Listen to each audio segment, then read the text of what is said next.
ভারতের টি-20 জার্সিতে যুজবেন্দ্র চাহাল এবং কুলদীপ যাদব, একজন অতীত আরেকজন বর্তমান।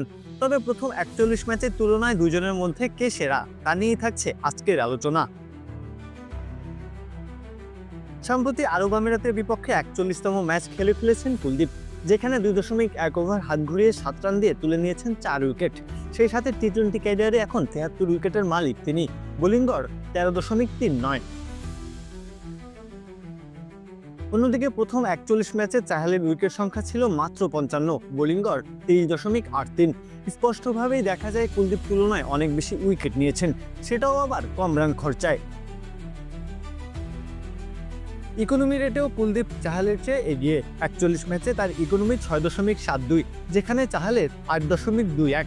বিশেষ করে অস্ট্রেলিয়া ও ইংল্যান্ডের মতো দলের বিপক্ষে কুলদীপ যথাক্রমে ৬.৩৩ ও ৬.৪১ ইকোনমি রেট দেখিয়েছেন। অন্যদিকে চাহালের ইকোনমি কিছুটা বেশি থাকায় রান আটকানোর ক্ষেত্রে তুলনামূলক পিছিয়ে আছেন।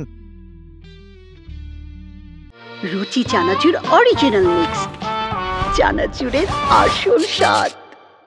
ম্যাচ জেতানোর দিক থেকেও দেখা যায় কুলদীপ সেরা। ২৭টি জয়ী ম্যাচে তিনি উইকেট নিয়েছেন ৬১টি, গড় ১০.৩২ এবং ইকোনমি ৬.৪৬। অন্যদিকে সমান সংখ্যক ম্যাচে চাহালের উইকেট সংখ্যা ৪৩, গড় ১৮.৭৯ এবং ইকোনমি ৭.৬৯। এই পরিসংখ্যানে পরিষ্কারভাবেই বোঝা যাচ্ছে কুলদীপ সব দিক থেকেই চাহালের তুলনায় এগিয়ে। বর্তমান সময়েও ফর্মের তুঙ্গে রয়েছেন তিনি। গুরুত্বপূর্ণ সময়ে উইকেট নেওয়ার ক্ষমতা, প্রতিপক্ষের উপর চাপ সৃষ্টি করা এবং জয়ী ম্যাচে প্রভাবশালী পারফরমেন্স তাকে চাহালের চেয়ে এগিয়ে রাখে অনেক বেশি। এশিয়া কাপের প্রথম ম্যাচে কুলদীপ নিজের ঝলক দেখিয়েছেন। ভারতের বোলিং আক্রমণের অন্যতম অস্ত্র এখন তিনি। এই ধারাবাহিকতা আসর জুড়ে ধরে রাখতে পারলে ভারতকে আটকানো প্রতিপক্ষের জন্য কঠিনই হবে। প্রত্যহ কাব্য, খেলা ৭১।